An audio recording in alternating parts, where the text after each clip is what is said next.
अश्वपूर्वाम् रथमध्याम् हस्तिनादप्रबोधिनीम् श्रियम् देवीमुपह्वये श्रीर्मा देवी जुषताम् कासोस्मिताम् हिरण्यप्राकाराम् आर्द्राम् ज्वलन्तीम् तृप्ताम् तर्पयन्तीम् पद्मे स्थिताम् पद्मवर्णाम् तामिहोपह्वये श्रियम् चन्द्राम् प्रभासाम् यशसा ज्वलन्तीम् श्रियम् लोके देवजुष्टामुदाराम् ताम् पद्मिनीम् शरणमहम् प्रपद्ये लक्ष्मीर्मे नश्यताम् त्वाम् नृणे आदित्यवर्णे तपसोऽधिजातो वनस्पतिस्तव वृक्षोऽथ बिल्वः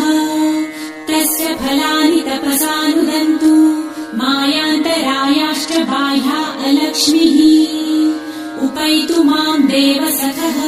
कीर्तिश्च मणिना सह प्रादुर्भूतोऽसुराष्ट्रेऽस्मिन् कीर्तिमृद्धिम् ददातु मे शुक्लपासामलाम् ज्येष्ठाम् अलक्ष्मीम् नाशयाम्यहम्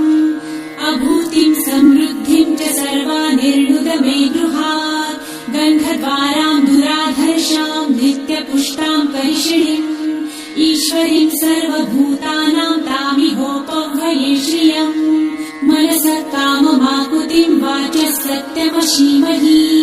पशूनाम् रूपमन्नस्य मयि श्रेयताम् यशः कर्दमे प्रजाभूता मयि सम्भव कर्दम श्रियम् वासय मे कुले मातरम् पद्ममालिनीम् आपसृजन्तु सिद्धानि चिक्लितवस मे गृहे निज देवीम् मातरम् श्रियम् वासय मे कुले आर्द्राम् पुष्करिणीम् पुष्टिपिङ्गलाम् पद्ममालिनीम् चन्द्राम् हिरण्मयीम् लक्ष्मीम् जातवेदो म आवह आर्द्राम् यकरिणीम् यष्टिम् सुवर्णाम् हेममालिनीम् सूर्याम् हिरण्मयीम् लक्ष्मी जातवेदो म आवह ताम आवह जातवेदो लक्ष्मी मनपगामिनी यस्याम् हिरण्यम् प्रभुतम् गावो दासोऽश्वान् विन्देयम् पुरुषानहम् यः शुचिः प्रयतो भूत्वा जिहुयादाजमन्वहम् सूक्तम् 15 च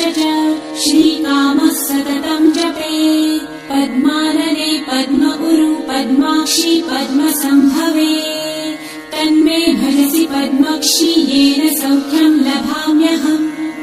अश्वदायै गोदायै धनदायै महाधने धनम् मे लभताम् देवी सर्वकामाश्च देहि मे पद्मानने पद्मविपत्रे पद्मप्रिये पद्मदलायताक्षी विश्वप्रिये विष्णुमनोनुकूले त्वत्पादपद्मम् मयि सन्निधस्त्वम् पुत्रपौत्रम् धनम् धान्यम्